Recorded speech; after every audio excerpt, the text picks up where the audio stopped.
con nosotros el ingeniero Héctor Pimentel, un hombre ampliamente conocido en el mundo de la política, en el mundo de la comunicación, pero también él tiene una especialidad, el agua. Uno de los principales problemas del país es el agua. Y él puede hablarnos de lo que hay, de lo que falta, lo que tenemos y lo que tenemos que hacer. Bienvenido, ingeniero. Gracias, Freddy. Gracias a ustedes por la invitación al programa. Y podemos conversar sobre diferentes temas. ¿A usted le faltó algo? Balaguerólogo también. Sí. Pues senador. Senador, Que está de moda el balaguerismo ahora. Esto, digo, por lo menos lo que hacía Balaguer. Vamos a comenzar no con la política, sino con lo que está pasando en la línea noroeste. Mire, he sido testigo en varias ocasiones por unas transmisiones que ha hecho el grupo desde la zona de Manzanillo, con la construcción de varias plantas. Son 3 plantas, don Freddy, que están construyendo de generación de energía, o 2. Sí, 3 plantas. 3 plantas de generación de energía. Y se están construyendo otras obras en la zona de Montecristi, que es su provincia, Santiago Rodríguez. Esas obras que está construyendo el gobierno en esa zona, ¿usted cree que realmente el sector privado? Sector privado, pero con el respaldo del gobierno. Ah, bueno. Sí. ¿Usted cree que esas obras pueden marcar un punto de desarrollo importante para esa región de la República Dominicana? Sí, yo creo que sí. Fíjate, son obras eminentemente privadas, Sí. pero con el aval del gobierno. Sí. Y se le puede abonar al gobierno, la actual gestión, que facilitó que estas empresas privadas se establecieran allí mediante la cesión de las tierras que eran de la Grenada Company. Estaban a nombre de la Grenada Company. Las de Manzanillo. Y entonces el gobierno hizo un esfuerzo por traspasar esos títulos a posesión del Estado Dominicano. Y se la cedió a ese sector privado en un joint venture, ¿verdad? Sector privado y sector público, para establecer allí algo que estaba siendo reclamado hace muchos años, porque muchos gobiernos anteriores trataron de instalar plantas energéticas ahí, en Manzanillo, o en la costa norte, porque resulta que toda la energía de la República Dominicana se genera en la franja, la costa sur. Sí, claro. En la costa sur, toda, en el este y en el sur. Es así. Por donde entran los huracanes. Sí, efectivamente, por donde entran los huracanes. En el norte, Balaguer hizo una en Puerto Plata. Sí. Bueno, pero ya hace muchos años. Sí. Incluso el GLP, que es fundamental para cocinar en el país. Que si tú tienes que en Montecristi, por ejemplo, o en Puerto Plata, comprar un cilindro de gas, tienes que traerlo, tú sabes de dónde, de San Pedro de Macorís o de Asua. Transportarlo, porque no hay, en toda esa costa norte, no hay acopio de GLP. Y con una población tan grande en la región norte. Una población tan grande. Entonces, esta gente del sector privado, están ahí condensados los principales inversionistas dominicanos, los sectores más ricos del país, los Santana, los Vicini, los Bonetti. Ellos van a tratar de suplir de GLP a toda esa zona de gas natural para las plantas que están instalando de generación eléctrica. Ahí se van a instalar alrededor de 1.200 megavatios. Que la primera etapa, 450 megavatios, va a estar lista ahora, este mismo año. Sí. Eso va muy adelantado. Energía 2000. Energía 2000. Y eso le va a agregar un plus a la generación eléctrica en el país. De manera que esa inversión, la más importante que se ha realizado en toda esa zona, en toda su historia, para los montecristeños y la gente de la línea noroeste y de la propia frontera, es un impulso hacia el desarrollo. Pero también hay otra obra que la está haciendo el gobierno, la está haciendo la ETED. Nosotros tuvimos aquí al señor Martín Robles Morillo, entrevistado en un programa que tenemos en la tarde, Mayona y yo, Contra Viento y Marea. Él decía que están construyendo una estación para la transmisión energética, donde va a traer mucha gente, que la inversión es de más de 3.000 millones de pesos. Es así, y lo está avanzando ese sector privado, ¿sabes? No, pero ese es pública. Ese es de transmisión. Sí, de transmisión, pero la línea de 345 kVA, Sí. que es necesaria para transmitir esa energía desde Manzanillo Sí, hasta conectarla con Santiago. Exacto, esa la construye el sector privado de donde genera hasta ese punto. Pero descontable. Pero bajo la subvención del sector público, del sector público, claro. sí, efectivamente. De manera que eso va a insertar toda esa zona en el desarrollo, porque si no había energía de alto voltaje, Cuando usted ve no podía instalarse empresas. Cuando allá. ve esas obras de desarrollo en esa punta ahí del nordeste, en la zona fronteriza con Haití, y uno se va a la otra punta de Pedernales con el gran desarrollo turístico hotelero que está impulsando el gobierno, uno pudiera decir que estamos dando los pasos como para, a partir de un momento, lograr niveles de desarrollo en toda la franja fronteriza que nos permitan a nosotros devolver a la gente que ha ido migrando de la frontera hacia las grandes ciudades para poder tender un cordón que sea realmente la frontera dominicana. Yo creo que sí, tú tienes razón. Y yo pienso, déjame decirte algo. El punto más luminoso de este gobierno, después que pasen los 2 periodos, ¿verdad?, del gobierno de Luis Abinader, el punto más luminoso, el que va a sobresalir más, va a ser precisamente el desarrollo de Pedernales y de Manzanillo. Yo creo que ese va a ser su legado. Porque Pedernales es la parte sur de la frontera, la punta sur, y Manzanillo es la punta norte. Entonces, poner esos 2 polos de desarrollo económico ahí y contagiar el centro. Puede traer un cambio para la línea fronteriza, que es necesario. Claro. Porque nosotros aquí estamos hablando siempre de muros, estamos hablando de represión para la migración y de todas esas cosas, pero no hablamos del muro del desarrollo en la frontera. Es importante. Que es lo que hacen la mayoría de los países. Tú ves, por ejemplo, la frontera de allá en Asia, de Corea del Norte y Corea del Sur. ¿Qué es lo que tiene? Desarrollo industrial. Entonces los de Corea del Norte van a la frontera a trabajar y los de Corea del Sur también van a la frontera a trabajar y todo el mundo en su país. Aquí tenemos que lograr eso. Hay un ejemplo ya que se ha establecido, que es Codevi. Ustedes conocen ese caso de Fernando Capellán en Dajabón, que está colocado en el territorio haitiano, pero con una puerta hacia Dajabón. Y eso le da trabajo a muchas zonas francas de la República Dominicana y proporciona empleo a los haitianos y también a dominicanos en esa zona. Es así. Entonces, ese modelo hay que replicarlo en toda la línea fronteriza para que definitivamente la línea adquiera vida y que haya empleo, haya trabajo y la gente no tenga que emigrar, porque la línea fronteriza se está quedando despoblada.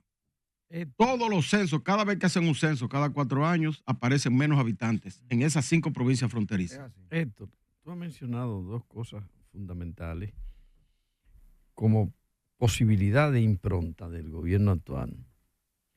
Pedernales, que tiene una situación ahora mismo de conflicto, porque no le han pagado y hay reclamos de los propietarios de los terrenos del malecón, donde ayer dio la orden el gobierno de que se le dé para adelante, pero sin aclarar lo del pago a esos propietarios legítimos de esos terrenos, que tiene que cumplirse con esa parte y que ciertamente es importante. Y ha mencionado Manzanillo. Y como uno sabe que tú conoces lo que está pasando ahí, ese corredor de Manzanillo, además de lo que tiene que ver con energía y con la posibilidad de la potencialidad de los semiconductores como parte de las inversiones ahí, ¿en qué consiste? Que hay mucha gente que le pregunta a uno, ¿en qué consiste ese corredor? ¿De qué se trata la magnitud de eso? Porque mucha gente ignora hasta la calidad de lo que se pretende ahí, incluyendo una gruesa inversión extranjera que pasó de la posibilidad de China hacerlo a Estados Unidos hacerlo. Danos una visión de ¿Te refieres al muelle de Manzanillo? Al corredor entero, que implica el muelle, que implica las otras obras que hasta carretera,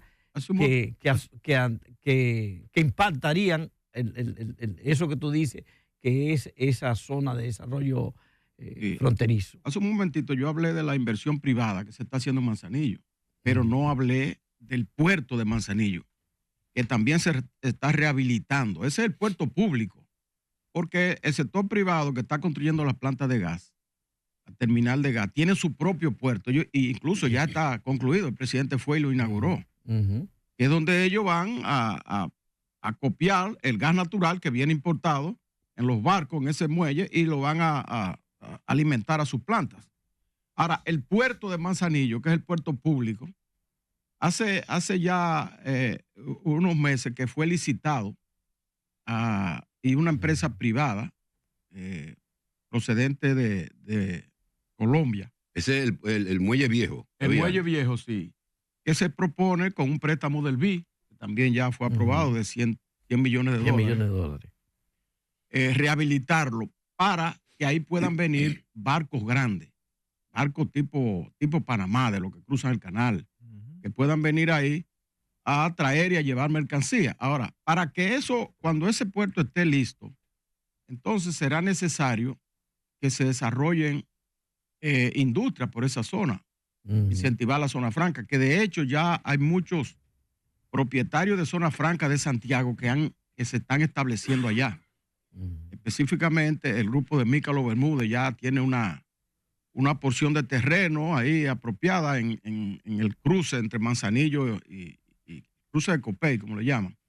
Y otras empresas, porque ese muelle va a servir de elemento impulsor del desarrollo industrial hasta Pedernales, porque habrá después que hacer la carretera internacional que une a Manzanillo con Pedernales, o que une a Restauración con Pedernales, que esa es una tarea que está pendiente. Rehabilitarla, la hizo el jefe.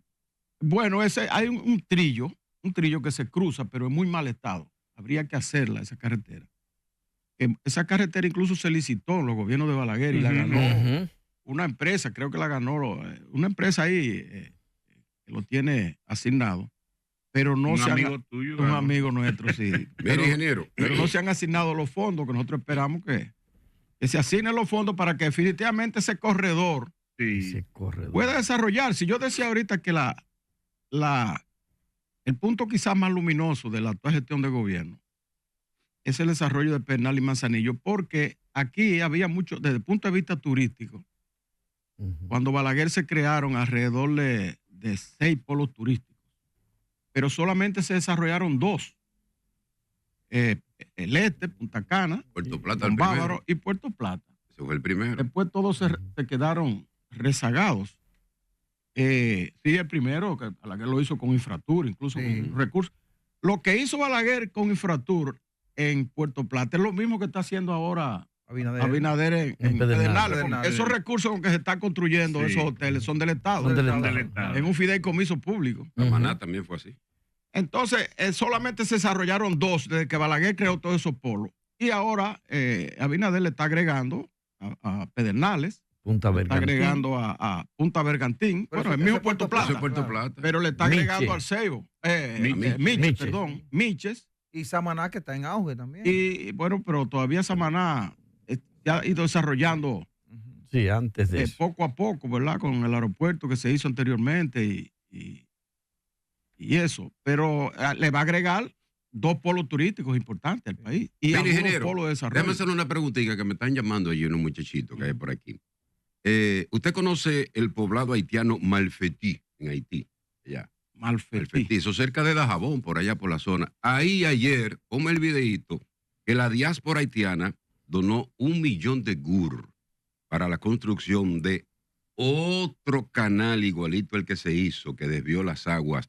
Usted que conoce eso, ¿qué aguas que van a desviar en ese canal? Ahí, allá los haitianos. Que miren las imágenes ahí hay varilla, ahí hay cemento, ahí hay bloques para hacer otro canalito, que lo anunciaron el año pasado, pero como que a la gente se le pasó.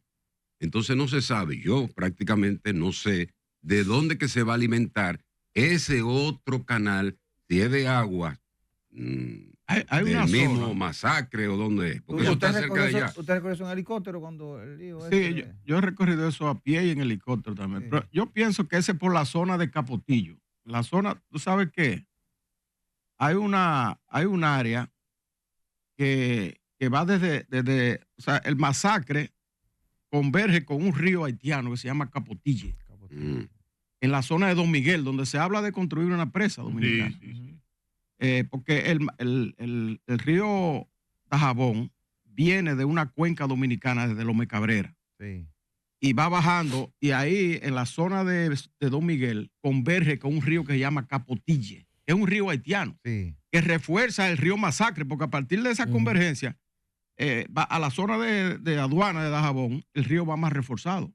Malfetí está, lo veo que en el mapa, al sur de Fort Liberté. Está lejos ¿Lejos de qué? No, lejos no. de la frontera. está en No, esa pero zona, el río parece que viene de aquí, de República El Dominicana. Capotille, El no, Capotillo, el el río río. Capotille. Ese al sur de De Fort Fort Liberté. Liberté. Fort Liberté es una comunidad que está después de Juana Méndez, Ujú. hacia Cabo Haitiano, entre Cabo Exacto. Haitiano. Pero lejos. Sí, pero el sur entonces para acá, o sea, para el sur, por donde está el río Capotille. Ahí es que ellos quieren desviar el río Capotille para que no refuerce el río El Masacre. masacre. Porque es un afluente del masacre. No, es uno que Él- alimenta no, al él masacre. converge con el masacre. Converge. Bueno, si lo Converge hacen- en un punto. Pues si lo hacen en su territorio está bien. Sí, ahí no habría ningún problema. Lo único que van a menguar las aguas Sí. que ellos están utilizando para el canal. Bueno, nosotros le vamos a hacer una presa De Juana Méndez. de este lado. Don Miguel. Don Miguel, pero hay otra presa.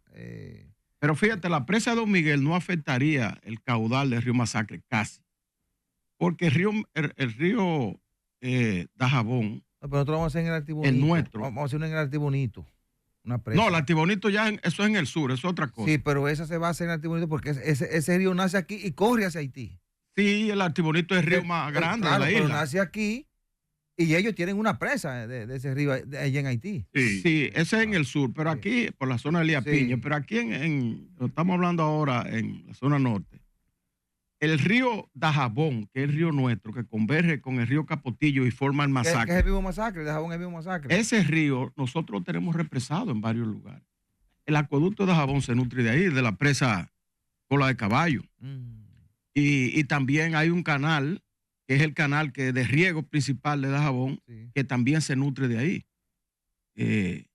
Entonces, cuando viene a llegar a la convergencia con el río Capotille, ya muy poca agua lo que llega. De manera que la presa de Don Miguel no va a afectar el caudal masacre. Ahora, si ellos hacen ese desvío del Capotille en tierra haitiano, sí van a afectar el caudal del masacre que ahora nutre el canal de Juana Méndez. Sí. Entonces ellos se estarían haciendo daño ellos mismos. Porque el canal de Juana Méndez está ahí, está funcionando. Y Le va a llegar poca agua a ellos también. le va a llevar muy poca agua. Bueno, pensarán que le conviene. Mientras que nosotros, si construimos la presa de Don Miguel, podemos tener agua suficiente ahí para la gente de la vigía y también para el canal, los Mire, canales de Dajabón y Pero el ese acueducto. canal en el Capotillo sí afectaría la posibilidad del caudal de esa presa. No, porque la presa Está nuestra antes. en el está río antes. Dajabón que la Sí, haríamos. mire, Está en otro lado. Sí. Son dos cuencas que están frente a frente, la cuenca del Capotille y la cuenca del río Dajabón. Nosotros vamos a hacerla en la cuenca del río Dajabón. No va a afectar a Pimentel, Capotille. mire, usted como un hombre de experiencia, un hombre de Estado sin estar en el Estado.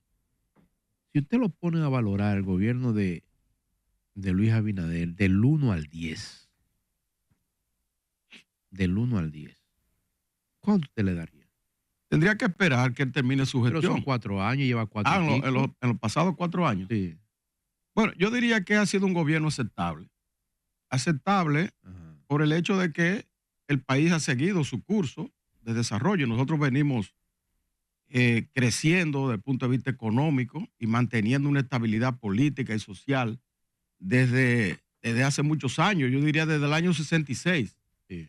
Porque aquí a veces se habla, no, que los últimos gobiernos, no, desde el 66 la República Dominicana viene creciendo económicamente. Creciendo lo de abajo jodido. Del 66 Bueno, pero jodido. creciendo Pero primero, venga acá, pero espérese. pero hay que Pero crear desde el riqueza. 66 viene creciendo el país, desarrollo, Sí. qué sé yo qué, y tenemos el problema de los apagones y no se ha podido resolver eso. Con tantos cuartos y millones de dólares que se han metido desde el 66, oiga, Ese una ha sido- sorpresa ahora. Desde el 66 la economía viene creciendo. Sí, así es. Y desde el 66 no ha habido la capacidad para resolver los apagones. Ha crecido más rápido la economía que la Óigame. solución para el sector energético. Esa es la verdad. Sí. Y los subsidios han venido aumentando. Balaguer destinaba 100 millones de pesos a la CDE para subsidiar la electricidad. ¿Y entonces cuántos son ahora? La pobreza se redujo. 2.600 millones. Se redujo, según el último informe del presidente. No, la pobreza se ha reducido indiscutiblemente. No es el mismo país ahora que anterior. Pero lo que te quería decir es que el gobierno de Abinader hasta ahora no ha tenido ningún estigma que uno pueda decir, bueno, retrasó el país. Porque la economía ha seguido creciendo, la estabilidad social ha seguido, el turismo ha avanzado. Con caché bombita. Hemos seguido desarrollando nuestro sistema democrático. Según usted está en 100 sobre 100. No, ha sido un desarrollo normal. Dígalo sobre usted. Según usted normal. está en 100, según usted. Porque usted no ha dicho nada malo. No tanto, y el mismo presidente dice, yo quisiera que la población perciba las cosas buenas. Sí. Él está sumamente preocupado y dice, Rodríguez Pimentel, está en 100 el presidente. Hay muchos desafíos que tenemos todavía. Óyeme, 100. Que tenemos. Por ejemplo, tú mencionaste uno, el eléctrico. No, ya eso es aparte. Eso no Nosotros lo tenemos nadie. otro gran desafío Eso no lo resuelve nadie. que nos ha vencido, que es la inmigración excesiva haitiana.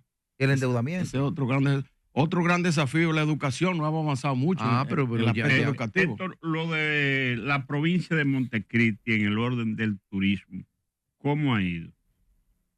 Bueno, a un ritmo lento, yo diría. Es decir, Montecristi no está dentro de la prioridad de desarrollo turístico de la presente gestión.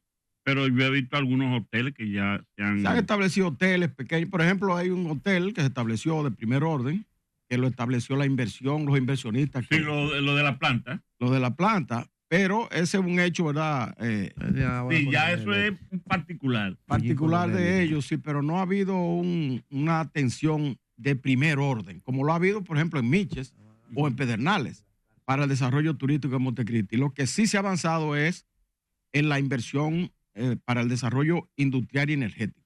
Ese aspecto. Héctor, usted dirigió el INDRI. Se inauguró el embalse de Montegrande.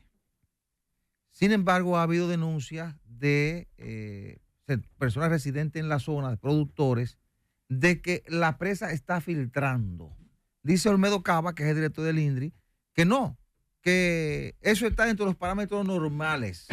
Dada su experiencia, ¿eso es normal o hay problemas? No, ha habido algún problemita con ese aspecto. ¿Cómo un problemita? Pero todavía la empresa... Estamos hablando de filtración, estamos hablando de un problemita. Bueno, tú sabes que se inauguró el lago de la presa. El lago implica una compuerta también. Sí. Es una compuerta que abre y cierra cuando sea necesario.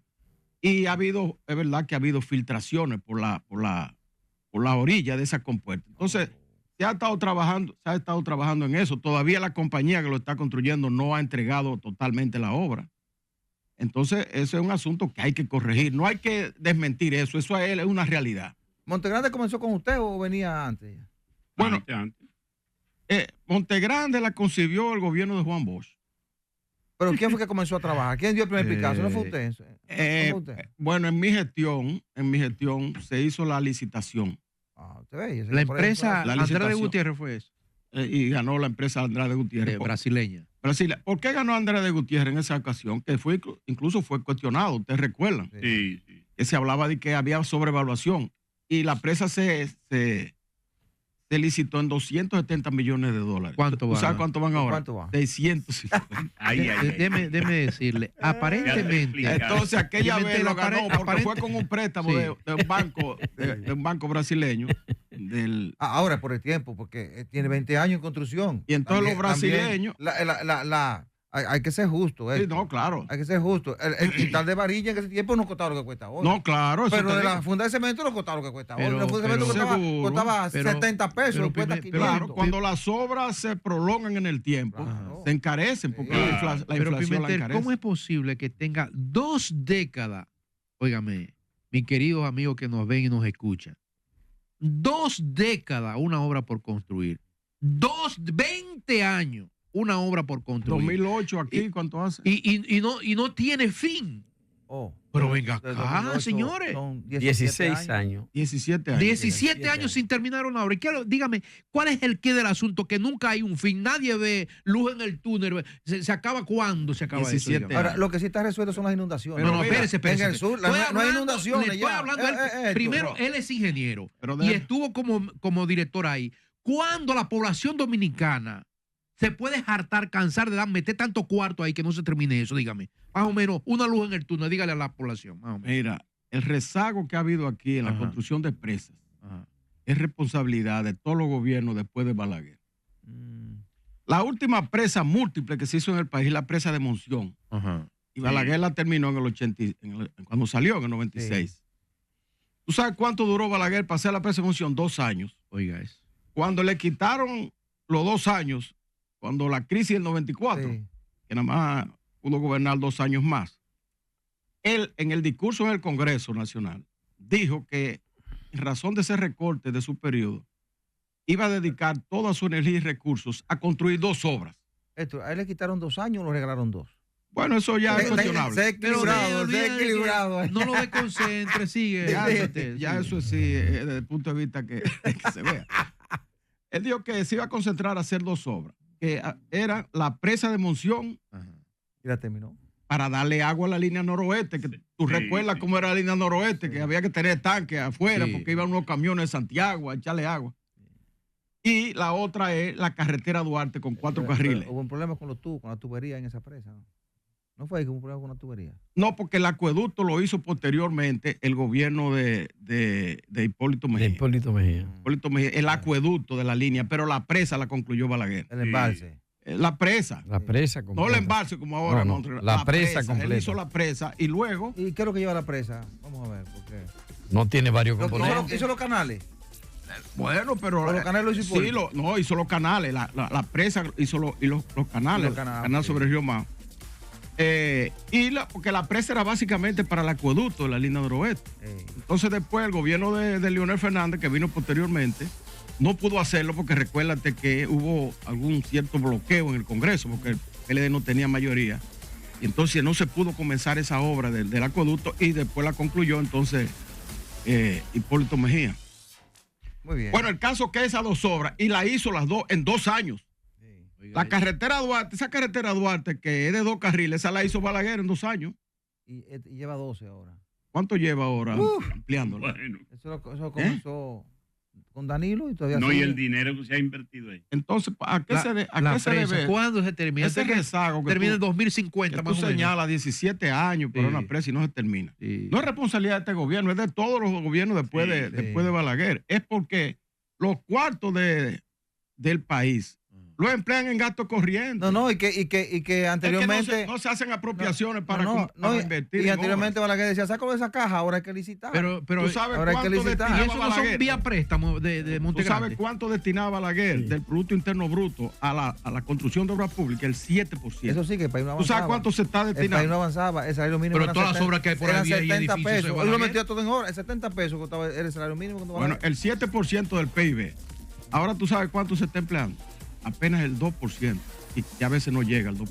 Mira, esto, permítanos hacer la pausa para el regreso a... Entonces tú ves que los secretarios de Obras Públicas a veces, por ejemplo, de Línea Ascensión, que abrió muchos frentes de obras, no pudo concluir muchas de ellas. No dijo más o menos cuándo usted cree que puede terminar Monte Grande, no dijo eso. Y es porque si no hay recursos, el ministro de Obras Públicas... Ahora después de la pausa... Vamos a hacer la pausa para que le diga a Mayo Vanés y al público más o menos cuándo puede terminar la presa. ¿Tú crees que puede estar lista? Y para que evalúe un poco y proyecte un poco a Eduardo Estrella, que es compatriota suyo, que está ahora en el Ministerio de Obras Públicas, y hablar un poco de política. Vamos.